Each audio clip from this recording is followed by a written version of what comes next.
so much has been said, and so much should be said that most of it I won't. But since Moshe has mentioned the journal Hagira, Israel Journal of Migration, which in fact, I'm the chief editor. Moshe and Professor Karin Amit are among the board of editors. I would warmly invite all of the presenters who are interested at having a version of their paper published to submit their lecture. Of course, it's a peer-reviewed journal, and I think many of the things we heard were highly worthwhile. My goal here is to, not so much neither to resume things and nor to say everything, because most of it we can say in the time allowed. My approach is that of a grand generalization. I hope to kind of a very broad and hopefully useful umbrella to the many more punctual and specific observations. And this is what I would like to do. And of course, the one quite obvious consideration is that migration is central. If you allow me a poor, cynical joke, is that the importance of migration in Israel is shown by the fact in the last 2 months we have had 4 ministers of immigration.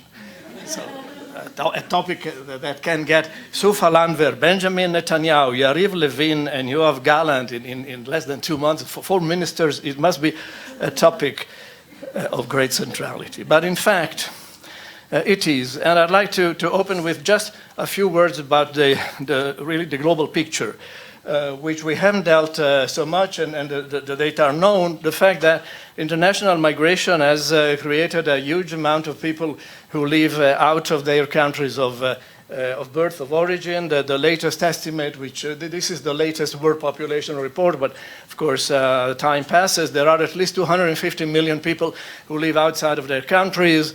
They represent maybe a modest more than 3% of the total population, but in reality we all know that the impact of international migration goes much beyond that, because there is a second and third generation, and so the issue is very central. Not only that, as we have seen obviously in recent years, migration is not just a statistical fact, but it also has specific modalities, such as that of refugees. And this is again taken from the same report. We have millions of people who are unsettled. They are not yet permanently established in their new societies.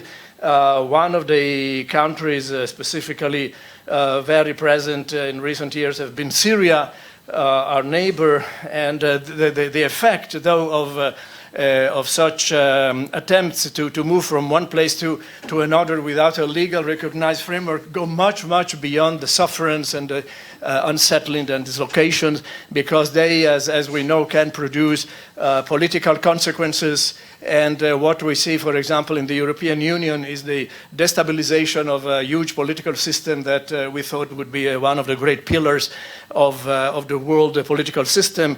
And just by several hundreds or minimum a few million people, who are just a tiny proportion of the total population, we see huge political consequences. By the way, one of the reasons of the Brexit was precisely that. And so if you accumulate the consequences, you can see that they are absolutely not proportional to the phenomenon itself, and therefore the additional relevance of understanding some of the principles of the processes. So this is said in general. In fact, this has also interesting theoretical implications, because by the proliferations of migrants and of different groups, we used to use the term diaspora in academic and policy circles to refer to people and often their descendants from a specific country who were living abroad. However, today perhaps the term of transnational communities reflects somewhat better the nuances and the flexibility and fluidity of the system, where migrants may establish and maintain connections with people in their home communities, or migrants in other countries, and other types of migrants. And perhaps diaspora presumes a well-defined center of a particular group, whereas transnational is more centerless, and it seems to me that probably it becomes more appropriate. And by the way, this can also be true in the sense of the Jewish and Israeli migrations, which constitute the main focus of this talk. And so let me focus on this. I'd like to, first of all, open with an image which, in a sense, is due, in a sense, is my personal polemic. I'm nearly alone in this, but when we think of the Jewish people, we have to look at its globality and transitions, and the fact that, after all, there are old centers and then new centers of Jewish population and experience, and typologically and sociologically, if you wish, the distinctions of regions and their different compositional and developmental characteristics has been one of the central topic in the sociology and demography of migrations. By the way, somewhat surprisingly, the topic of Sephardim and Ashkenazim, Mizrahim, and that has been dealt here only by my friend Karin among the many papers. And I wish only to present my own personal isolate position that I'm totally against the use of the word Mizrahi, because as you see, the Jewish word is not Mizrach and Marav, it's not the West and the East. The Jewish world is basically the pre-modern or the early modernization and following Jewish world is based fundamentally on a partition between North and South, and not between East and West. And then within the North, you have the Northeast and Northwest. There is the famous Trieste-Leningrad typology introduced by John Haynal in terms of sociology demography, which distinguishes very different behaviors. And this is also applied very well to Jewish communities. And the North-South, I have suggested to define it between Tangier and Astrakhan. You can propose a better typology, but certainly it is not East-West, because Morocco means the West, and it is unfair to use that. The East is a typological East. It is a hierarchical East, because it means the West is us, and the East is them. We are number one, they are number two. And we have also eloquently heard this afternoon considerations of that type. This is not only inaccurate, it is only unfair, and so I think the North-South typology would be better. However, having said that, it can be a relevant topic for discussion, perhaps to some extent diminishing in its relevance in Israeli society. I will not enter into that, but I will say that we have to look at the present in an historical context. And the historical context of world Jewish migration is basically described by this chart, which recollects the total number of Jewish migrants worldwide from any place to any place over the last basically 140 years. And we have done here, of course, an effort to collect and compile lots of sources and try to create a meaningful and reasonable synthesis. And the interesting is not so much the numbers. We have very big numbers, especially considering the total amount of migrants vis-a-vis the total amount of potential migrants, that is the Jewish population worldwide, over the time span covered here. But what is more interesting is the typology of the change over time. And here we have fundamentally, as we all know, two basic periods. The first period, by the way, in the total is the upper margin, divided into two. The clear blue, the weak blue, or the azure, is migration to Israel and to its predecessor, Palestine or Eretz Israel, and the dark blue is migration directed to the rest of the world. So we know well that most migration went to the United States and other Western countries in the first part, at least until post-World War I, and then most of it has come to Israel. There has always been migration in all directions, which has, among other things, as we know, also included migration from Israel to other parts of the world, which is included in the dark blue. But what is central to this representation is the wave-like movement. That is, it is not a linear history, it is a wave-like pattern which reflects significant changes in the world system, crises and adaptations, opportunities to entrance or the lack of such. And what is quite interesting is that there are three major moments. One is just before and just after World War I, with the end of the old European empires and the rise of America as a global power. At the end of World War II, with the end of the British Empire and the foundation of the State of Israel. And number three, the end of the Soviet Union and the new order that has been created at that time, which means that the fundamental underlying factor to Jewish migration is fundamental changes in the global system and in the political order and equilibrium of the great power and the dependency of Jewish migration on these major changes. And by the way, if you notice a fourth peak, that is the end of the French Empire. So the end of empires and new opportunities or sufferances or risks that cause the major redistribution of the world Jewish population. Interestingly, currently we are at a fairly medium, not the lowest, but fairly medium level of mobility with a slight increase in recent years. And of course, time will say whether or not there will be a fourth peak that is the end of another empire. I'm not going to be so deterministic by the way, between each of those two peaks, three peaks, there are exactly the same amount of years, 40 to 45 years between first and second, and between second and third. Therefore, the fourth, by this simplistic worldview, would be around 2035. So get ready if something happens, I told you.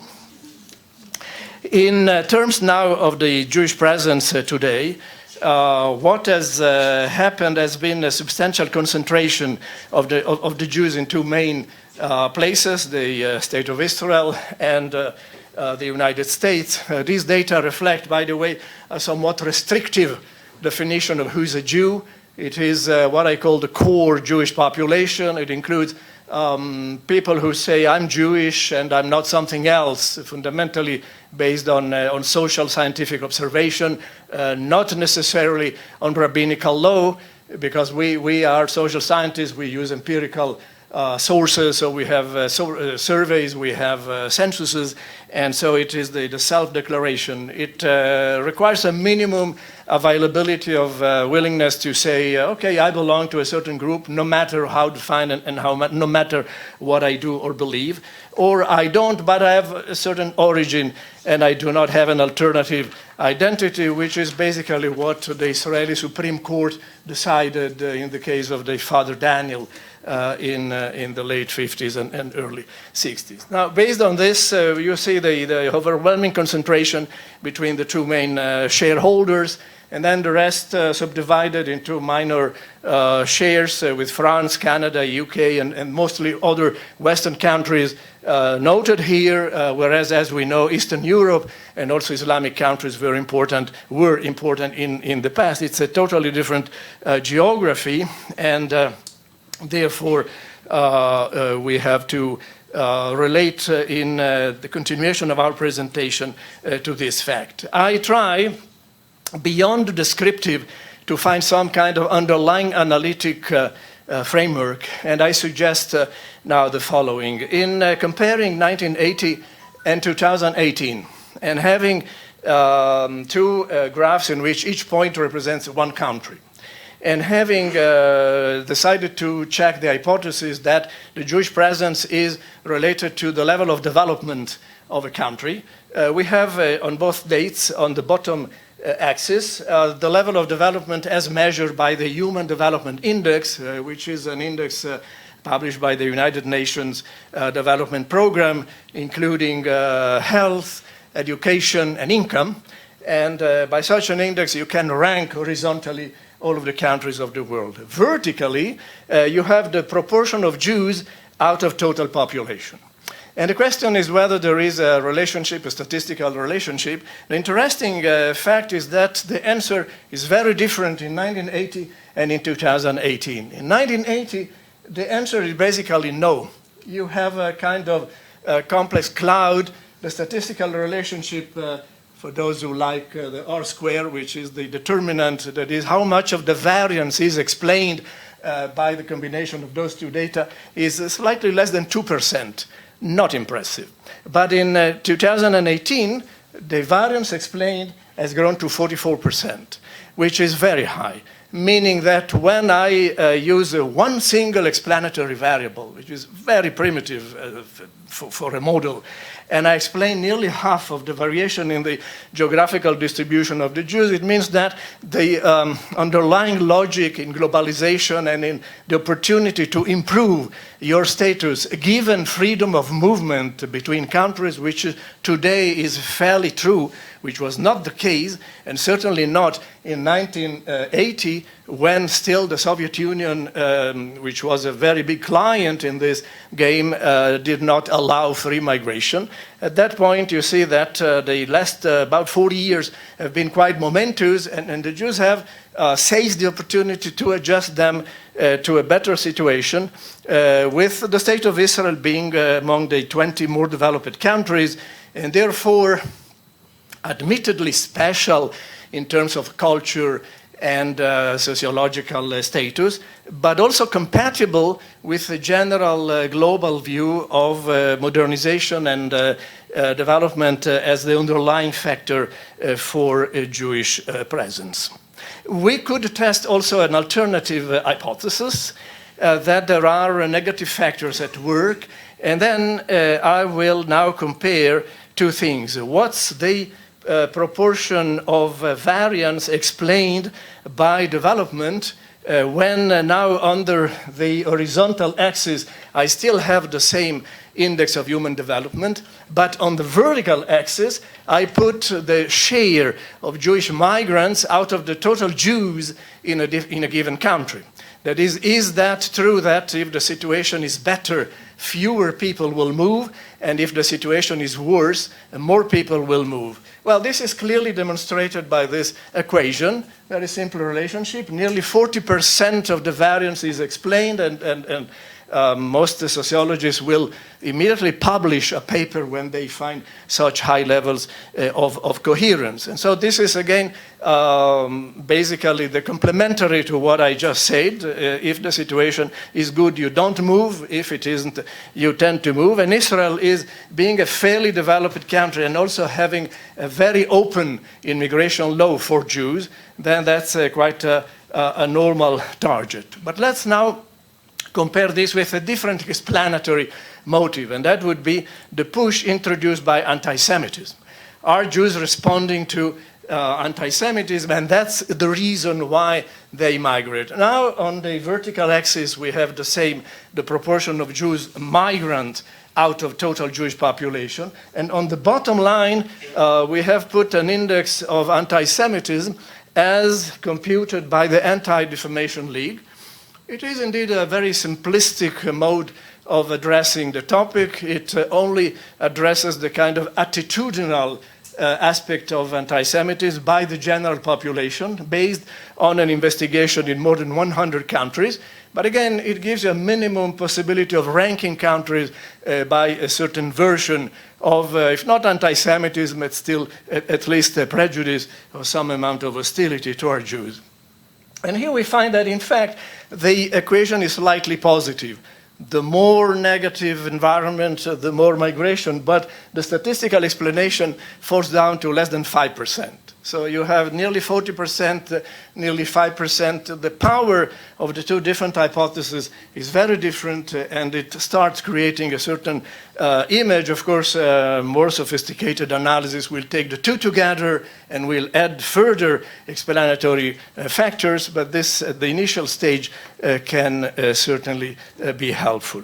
A further way, more specific, of checking the impact of negative environmental factors such as terrorism or hostility against the Jews is shown by this statistic about the incidence of immigration to Israel from France. These are monthly data produced by the Central Bureau of Statistics. They cover basically the period between 2013 and 2018. And we find, if you can see the green line is Aliyah from France.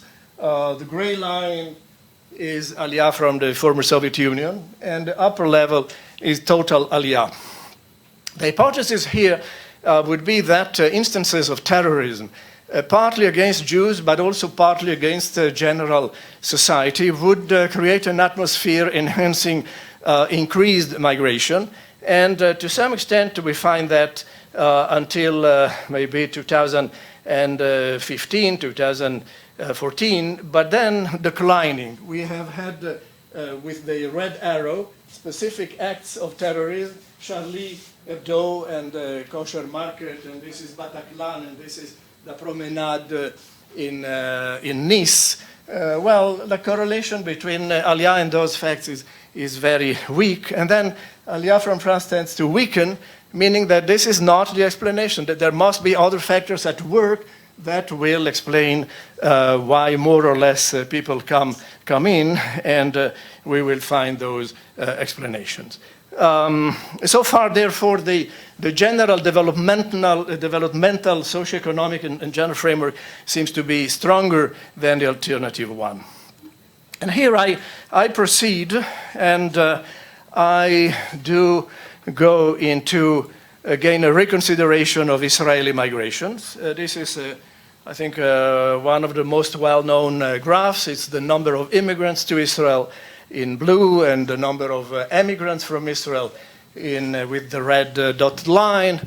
We all know in this room that the calculation of how many emigrants there are from Israel is complicated because there is no such a figure, but there are alternative techniques to calculate a certain annual indicator, and this is what is being done here. One notion well known is that the migration balance of Israel is nearly always significantly positive, with 2 or 3 exceptions, one in the 50s and a couple of exceptions in the 1980s.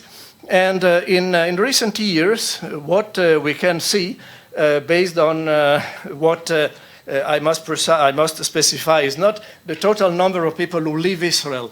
It is the net. Listen, it is the net increase in the number of Israelis abroad, which say there has been an exit and an inflow, and the net between the two is the additional number of people who go to increase the pool of Israelis abroad. In recent years, these indicators has been showing a constant decrease. That is, there are significant numbers of people who enter and exit, but the net between the two is very low, and it is going down nearly to quite the historical minimum. And I will come back to this notion, but before that, I will develop, first of all, in a somewhat different way. When we speak of formal migration in the state of Israel, and the number of immigrants, of new immigrants that we have seen magnified in the previous graph, is this. It is the orange line. This is the total number of new immigrants in Israel. It becomes so small when you compare it to 2 things. One is the green line, which is the total population of Israel. The total population of Israel grows, but it grows fundamentally because of the natural increase, that is the balance between those who are born and those who die. And then what is also interesting, and the data are there forever, but I haven't seen great use of this data, is the total number of people who enter and exit this country. That is the total turnaround of mobility in this country. So first of all, you see here, this blue and dotted red, these are 2 lines, one is blue, one is a dotted red line, is the total number of people who crossed the Israeli border in all of the years between 1948 and 2014.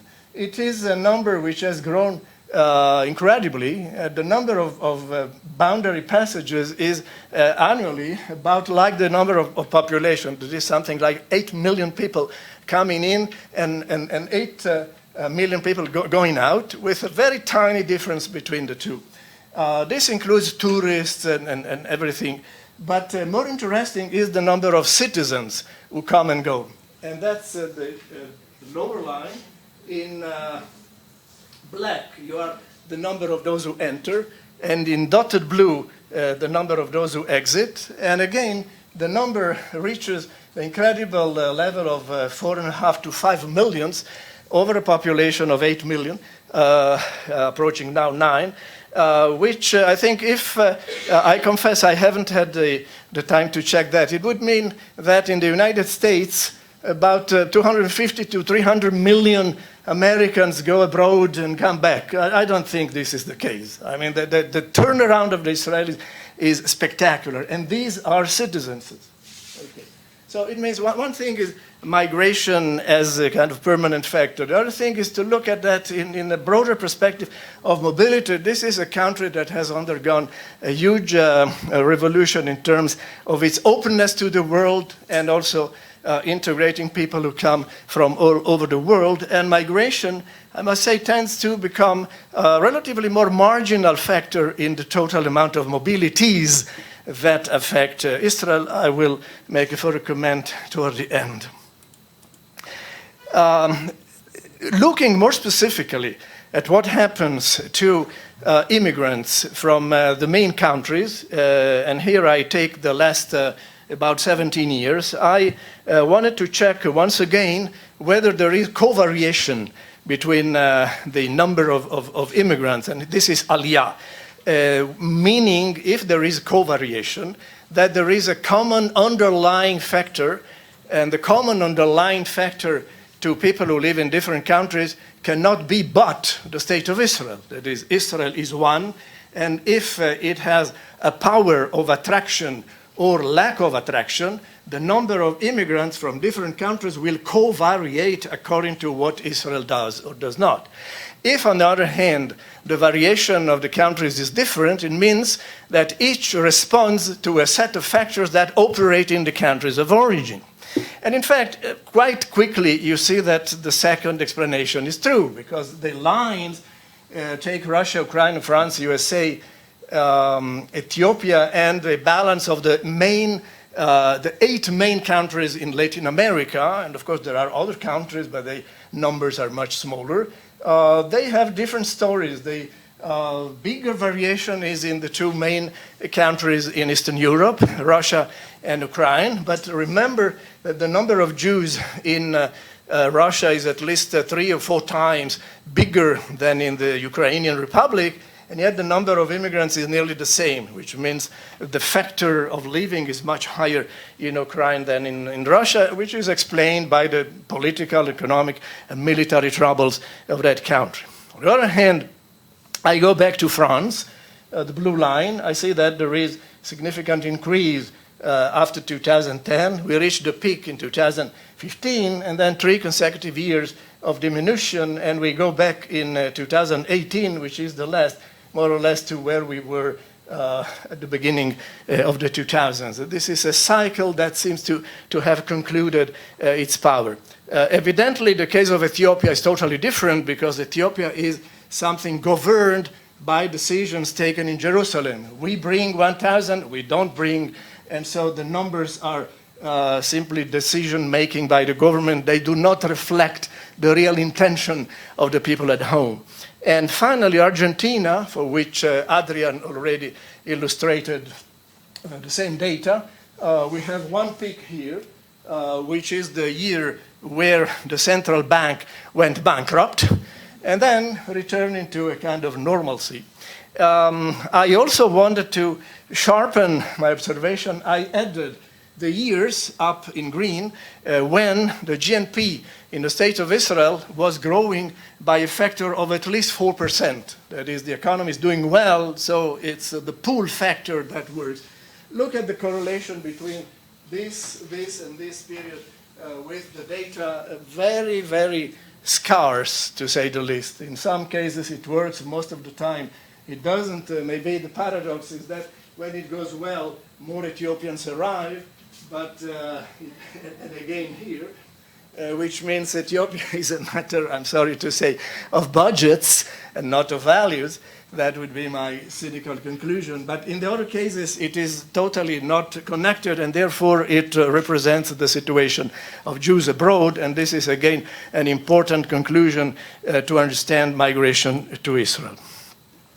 When we speak of immigration, and I just said that the number of immigrants in recent years has been rather declining, there is an important qualification. Immigration, likewise immigration, tends to be selective. And so we have to see who exactly are those who leave. And here we have, just for 1 year, but we can repeat the same and find very similar findings, looking at the imbalance of immigrants versus emigrants by age. And we see, therefore, that the net balance brings to a more significant loss of the 15 to 24 and 25-34 age group, and to some extent of children, probably of those, whereas in the other age groups the imbalance is rather small. We are talking, in fact, of relatively small numbers, because the size of these cohorts is hundreds of thousands. So we are talking of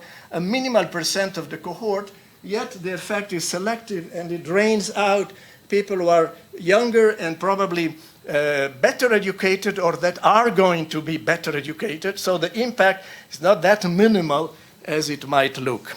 And another factor of selectivity, which also I have heard mentioned in this conference, is by the definition of leom, which in Hebrew means ethno-religious identity. And again, for 1 year, which is quite representative of more years, we do the following exercise.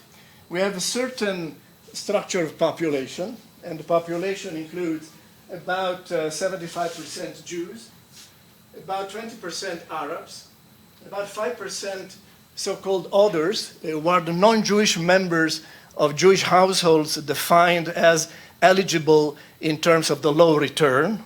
So they are attached fundamentally to Jews, but they are not recognized as such by the central authorities.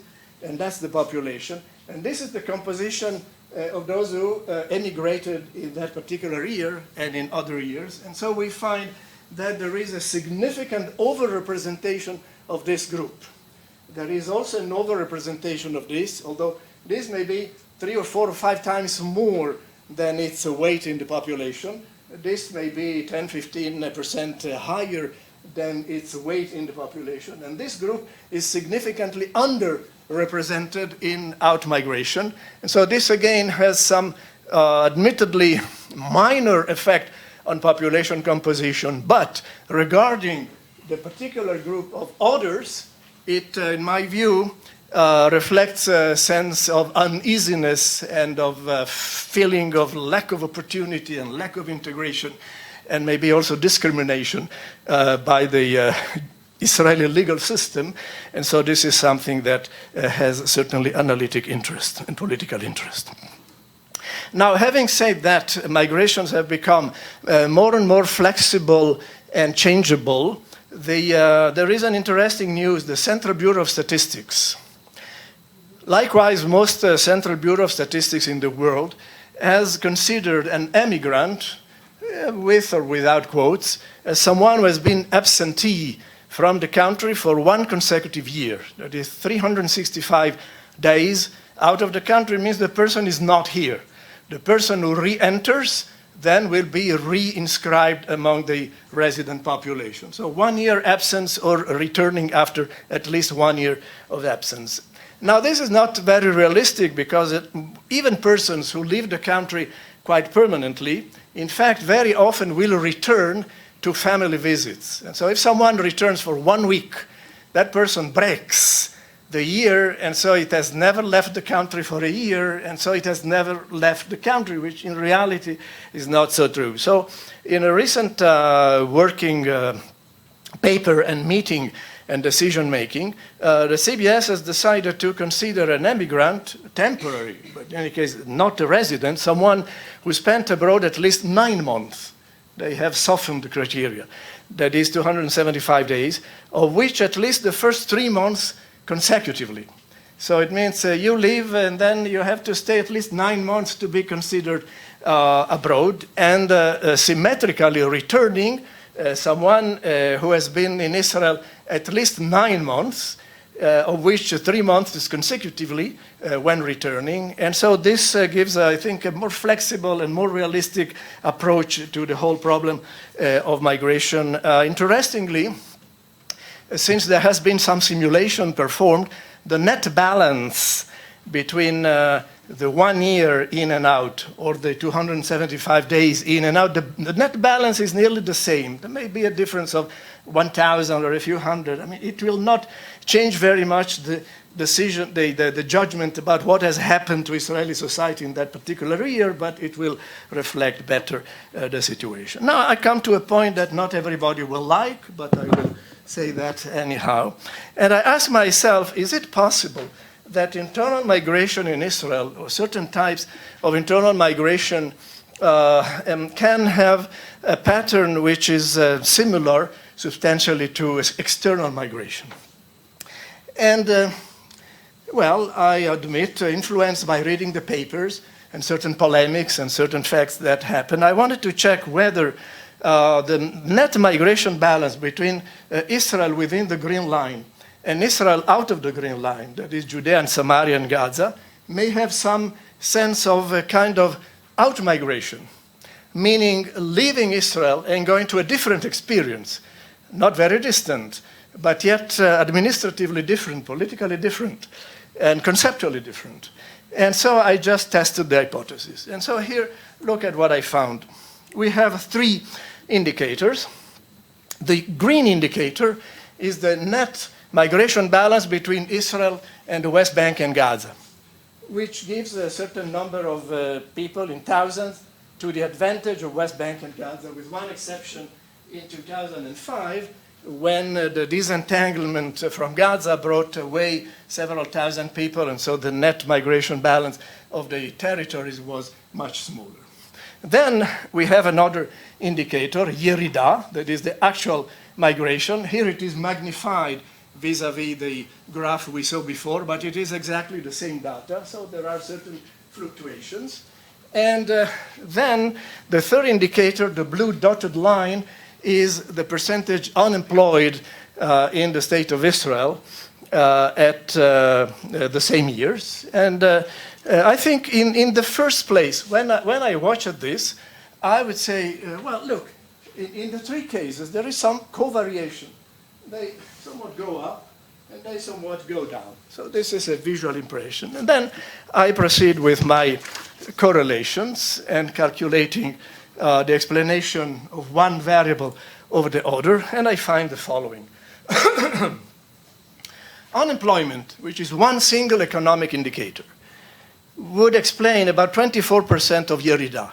It makes sense. We know from econometric research that Yerida fundamentally reflects, likewise Aliyah, socioeconomic indicators. I'm sure that if I had added price increase, housing, and other factors, I would have gotten a much higher level of explanation, as in fact some papers have done. But 24% is respectable with only one variable. The second variable is migration to Judea and Samaria.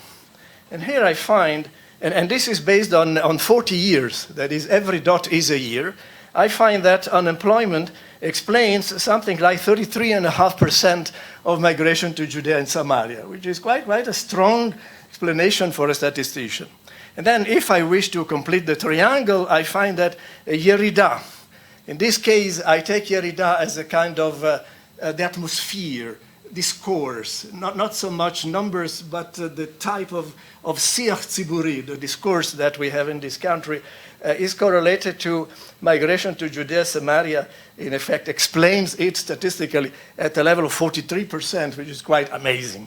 So my conclusion, provisional, is that let's think that Judea and Samaria is a socio-cultural factor, an ideological factor, but let's not forget that there is a huge input of socioeconomic factors, including, of course, the housing cost, and I will not enumerate the long list of additional factors that can affect that equation. So since the chairman asked me to cut, I will come to some conclusions that we can easily read together. And I would say that because, first of all, of enhanced international migration, the myth of the homogeneous national country, if it ever existed, is gone. Look at countries like France or the Netherlands. They do not exist anymore in a reasonable, comparable sense to what it was, because migration is an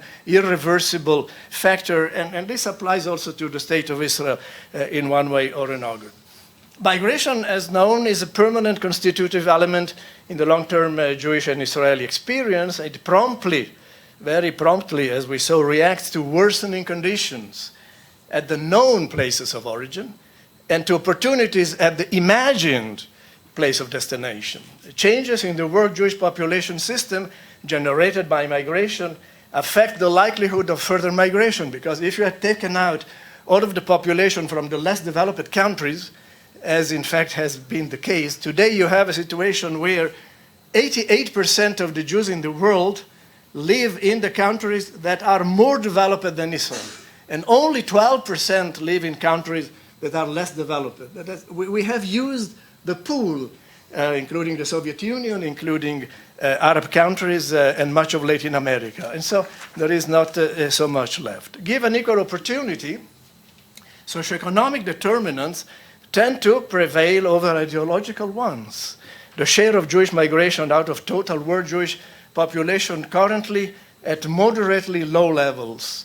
In Israel, the share of normative immigration, that is taking Jewish olim, out of the total pool of those who come out, non-Jews immigrants, non-Jews in general, and we have had very eloquent explanations tonight, is decreasing out of a huge total turnaround of country entrances and exits. And the weight of net immigration is much lower today than moderate immigration. However, it doesn't mean that this has to remain as such forever. Future potential of world Jewish migration depends on current Jewish population distribution, as I said, which is now mostly in developed societies. Large-scale migration is possible only under serious disruptions of current global system. Let's not get ready to the next million immigrants, but if it happens, it means that something hopeful has happened somewhere, and that would have very serious consequences also for Israeli society. Israel's high retention of migrants and total population is cogent with the country's stability and further human development. But if not, high underlying potential of fluidity and readiness for relocation experiences in case of growing socioeconomic gaps between expectations and opportunities. And so I would say three more things. The maintenance of a significant sense of collective Jewish identity is important for Israel's continued relevance within Jewish migration system, because if people elsewhere don't think anymore that Israel is a place, then that place will not be considered. And so the cultural discourse, which I have cut from my presentation, but the data are there, is very important. Israeli migration policies need to greatly strengthen the socioeconomic and sociocultural absorption comfort of new immigrants, because we saw that there may be potentialities that are totally lost because of the vague or non-existent policies. And finally, I would advocate, also having listened carefully at this conference, that a coherent Israeli migration policy needs to be developed, inclusive of the different types of immigration, now under separate regulations. Within the law of return, outside the law of return, giving one roof regulation which is efficient, which is human, which is democratic, and enhances the future of the State of Israel. Thank you very much.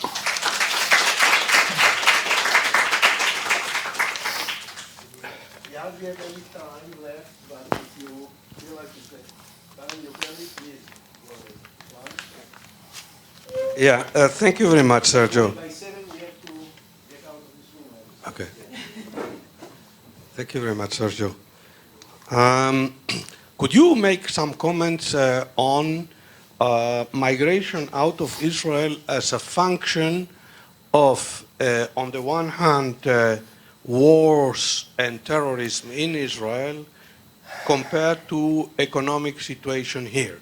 Because there has been a debate. There is a debate, yes. And I would like to comment you on this. And the second point is another one. At some stage in your graphs, you try to correlate the rate of growth in Israel for more than 4% and seeing if that had a pull effect that year on the relative migration. But I myself would have looked into the gap over time between the income per capita in Israel and the country in question. Because on the one hand, we have that Israel's GDP per capita has been going up regularly, and therefore my perception is that Israel is now considered as a possible destination to make your living, even if you are not a Zionist or whatever. So when the French use, this is a good example, caliber what they should do, well, they think, of course, of Miami, but many of them say, well, Israel is not so bad after all. So I wanted to... That's right. So you would expect, since Israel, objectively, over the last 5-6 years, has really had a significant increase in the standard of living, you would expect growing lines of immigration, gradual, maybe not spectacular, from countries such as Argentina and even France or Italy or Belgium, or countries that are comparable or slightly lower. You don't find that. US is flat. Argentina is flat. The day the Argentinian central bank declares bankruptcy, you have 25 times more migrants. That is, it is the disruptive moment that creates the wave. And in Ukraine, this is very clear. I'm not an expert on the Russian Republic, but I find that the very rapidly growing numbers of immigrants from the Russian Republic in these recent years should help us to reconsider what is happening in Russia, which is a very powerful international power, but what happens in the economy, in the social stratification, probably something which is less attractive. And so you see that, but all of these are factors related to the countries of origin. The country of destination is incredibly absent from these analyses. Now, the factor of security has been considered, and there is a certain significant literature on the matter. I have myself published years ago on this. I found it is a definitely secondary, not inexistent, not totally negligible, but absolutely secondary factor vis-a-vis the typical socioeconomic determinants of migration. And this has been even so back in the 1970s when the economist Mario Blecher wrote one of the more interesting papers on Yerida, and again in the 80s, 90s, and up to date. So my conclusion is that, of course, my presentation tonight has been ultra simplistic. Just the dry bones of it. If you prepare a better model, you will significantly improve the explanatory power of your model, and so security will explain another 3 or 4 or 5%, but not the big numbers explained by the economy. So I have two comments or questions, I'm not sure which, and I know nothing about social science, but it seems that your model of anti-Semitism in France and migration, you were assuming of people there was a bomb and then everyone left the country the next day or the next week or the next month, because you didn't really look if there was a pattern. And we learned this weekend that you don't just decide you're going to leave the next day. You plan, you get information, That's right. That's the lag time question. I would say it would probably take a year for French Jews to get their act together to move out of the country after there had been a frightful terrorist attack. I agree, but then after a year, I would expect that something happened. Or a year or two, a trend. It went up, and then there were bombs, and there were tragedies, and the number went down. So the second comment has to do with kind of measuring lesser developed countries in Latin America, and maybe Jeff or someone else would disagree. No, his analysis, not mine, because if you were to look at where the Jewish communities are in the 3 urban areas where they're the strongest and where they live in those urban areas, they're equal to, Upper West Side. Okay. And so you're really, I realize that what I do is an ultra simplification, a shortcut. I measure countries. I am fairly well aware that I should disaggregate and take specific localities or neighborhoods and go to Aliyah by barrios. And then I would find the correlations to be slightly different. Nonetheless, the fact is that acknowledging that the status of the Jews is by far better than the average of a country, and my HDI indicator is an indicator for the average of the country, not for the Jews. If I can elaborate an HDI for Jews, that is health, education, and income of the Jews, and plot that, and then see whether there is a correlation. I'm fairly certain that at that point the level of Aliyah will be somewhat different. But the major fluctuations will not, because when the situation is very bad, there are those who suffer more and those who suffer less. Yet there wasn't nonetheless. yet there wasn't a big Aliyah after 2009 in the United States, which is very interesting to ask, because that's very minor, which would be against your model of Argentina or in this last year Brazil, where the uptick in Aliyah in Brazil. But it means that in the U.S. the situation, you have to make choices. Shall I leave my employment in high tech here and go to somewhere else, or after all they are anti-Semites and they spit on me, but after all my life is quite orderly. I will postpone. You see, the postponement of decision-making is a very significant factor that I have not very systematically covered here. But what's the threshold which creates your unavoidable reaction? And you see, the threshold must be so high that just to move the next 100,000 immigrants from the United States, something really awful should happen. Look at 9/11, which was pretty awful, and many Jews were killed. The incidence on Aliyah is very minor. We already commented that AMIA, which was really spectacularly negative, didn't move Jews, but the rate of inflation a few years after did. So it's, in a sense, not to be cynical or sarcastic, but to be realistic and say, if we wish to create a serious, systematic policy framework, understanding what's the meaning of international migration, and with a special emphasis on Jewish communities and the State of Israel, we must detach ourselves from our normative perceptions and look at real life and reach certain conclusions. This will certainly help us the day when, unfortunately, the Central Bank of Argentina crashes for the next time, in a year or two from now, and then get ready, and not with the tents and say, we didn't know, we didn't expect. You need then an apparatus of immigration that prepares forms in Spanish. They didn't prepare forms in French for the French. They said, we did not know that the French read French. I mean, this is not serious. And so, I mean, less jokingly, there is a way to learn from certain experiences which are systematically analyzed through certain macro social science techniques to translate them into sensitive, personal, micro decisions that go to the single customer. Okay. Please, one more question before time, or will you wrap it up? One or two. Yeah, I guess it's a comment less than a question, and it's and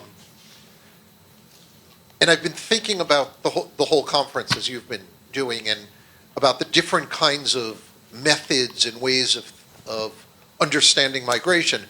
And I think one of the things that you're pointing out, and I appreciate it very much, is that the way in which individuals at the micro level remember or explain what they do is often quite different than what we see at the macro level. That's right. My guess, I mean, in my own research, I've almost never had somebody say to me, I want to make more money. I'm going over there. They say things like, I'm a victim, I suffer. They use another kind of language, and they put hope into the equation.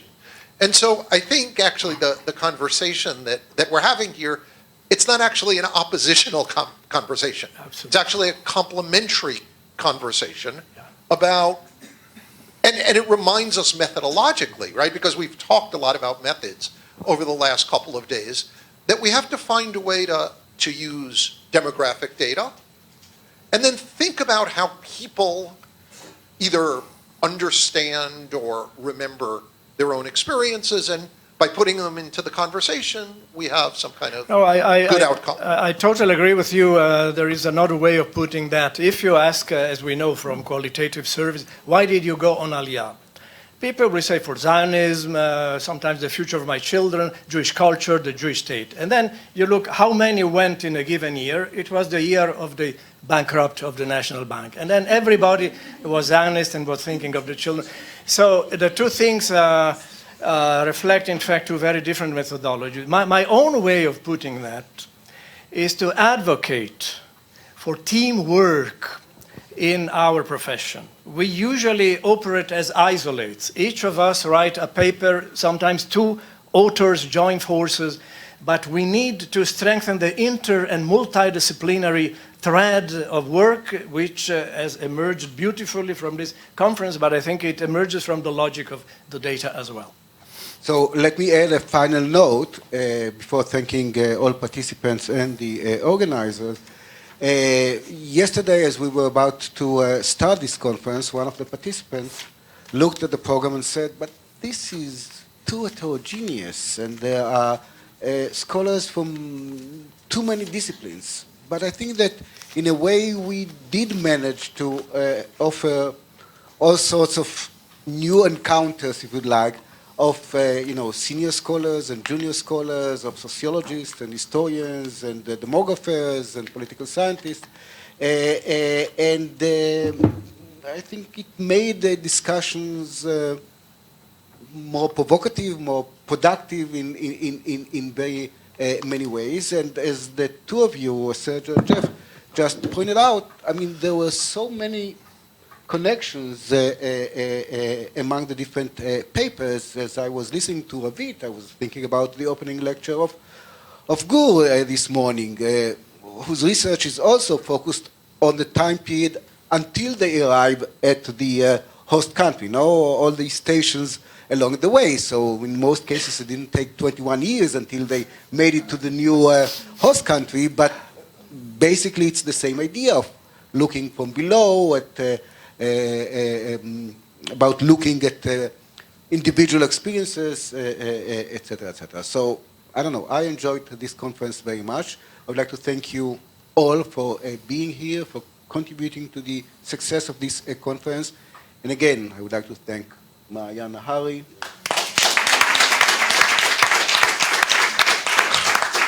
Hagai Rubinstein, who had to leave and go down south, but he deserves the applause, and Omri El-Maleh. Thank you very much. The Daniel Abraham Center will continue to focus on issues of immigration in the next few months at least, and the next major conference will take place in June and will be devoted to migrants, refugees, and asylum seekers, but devoted mostly to Latin America. So thank you very much.